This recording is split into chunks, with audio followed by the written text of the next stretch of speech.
Welcome to a new episode of Christmas Village 2025. Only 5 weeks remain until Christmas Day, and the village is slowly transforming into a world of magic, where lights, snow, and dreams begin to come alive. In this episode, we continue the journey, shaping and aligning the second section with the first, bringing color and life through the painting of section 1. I'll also give you a quick briefing about the lighting, power supply, and installation. Every detail brings us closer to the moment when the entire scene will shine in full Christmas glory. Let's begin this next chapter of Christmas Village 2025.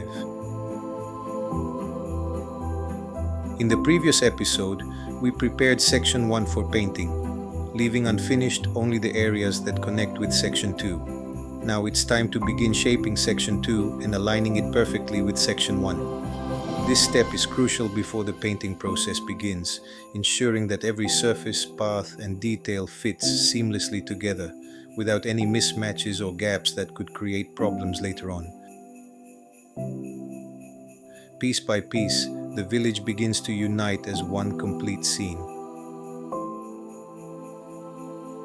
Now it's time to take Section 2 and carefully attach it to Section 1. With both sections connected, we can start shaping the flat areas and creating the pathways, following the natural continuation and plan of Section 1. For the pathways, parapet walls, and flat thermocol areas, I've already explained the full process in the previous episode.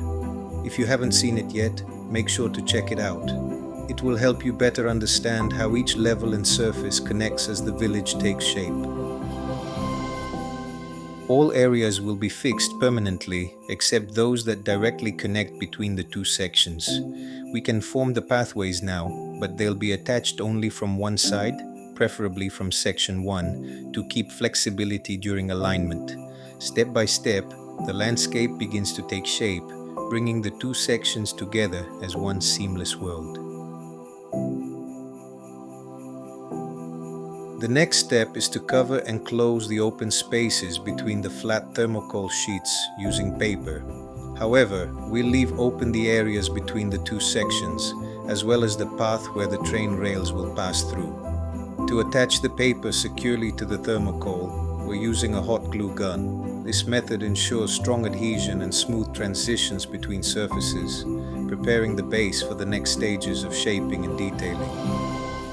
Now that Section 2 is fully shaped, it's time to remove it and focus our attention on painting Section 1. We'll follow the same process as in episodes 3 and 4, starting with a base coat of natural gray for all the areas that will represent stone and rock.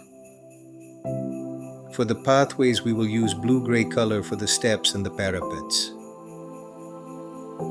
For the remaining surfaces, we'll use a warm brown tone, a mix of Pueblo terracotta and burnt umber. Remember to dilute the paint with a bit of water. This helps it flow smoothly into every small gap and texture, giving the entire surface an even and natural finish.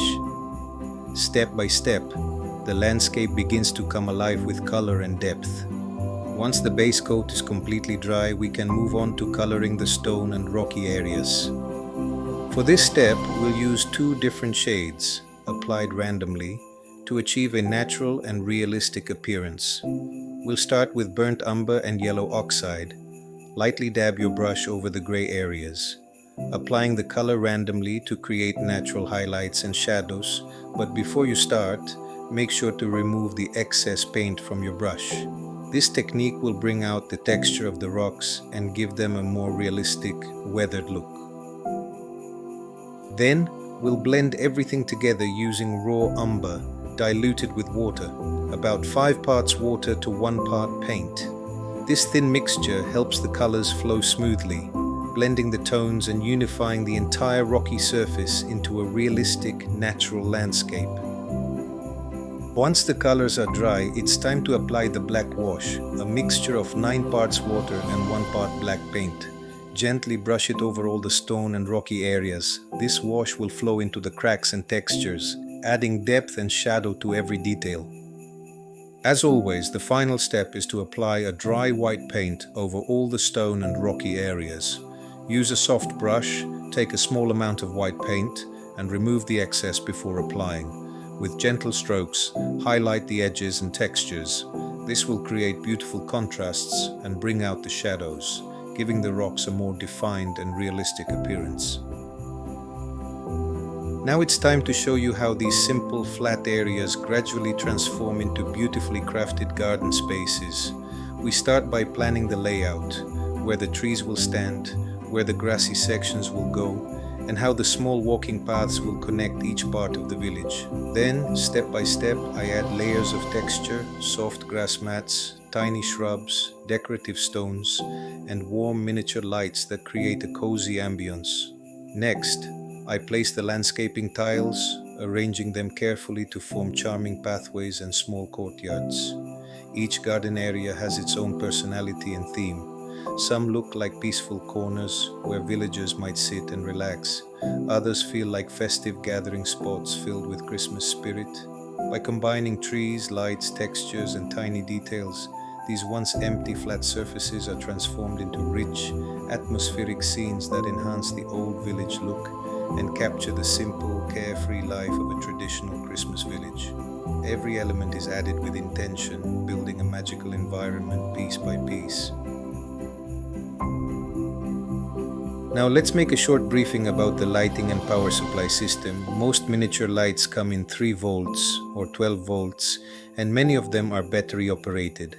For my project, I'm using both 3 volt and 12 volt lights. To power them, I'm using 2 separate lighting transformers, which convert 110 volt or 220 volt down to the required 3 volt and 12 volt outputs. For wiring, I'm using 2 by 0.75 mm wires along with wire connectors, 2 input to 6 output, and 2 input to 10 output, especially useful in areas where I have many lights close together. The system is designed with a backbone connection, meaning all connectors are linked in series throughout the entire layout. Both power supplies, one for 3 volts and one for 12 volts, run in parallel, following the same path and connecting to the same locations. This setup allows me to connect or add any light at any spot, anytime, quickly and safely, giving the system maximum flexibility and reliability.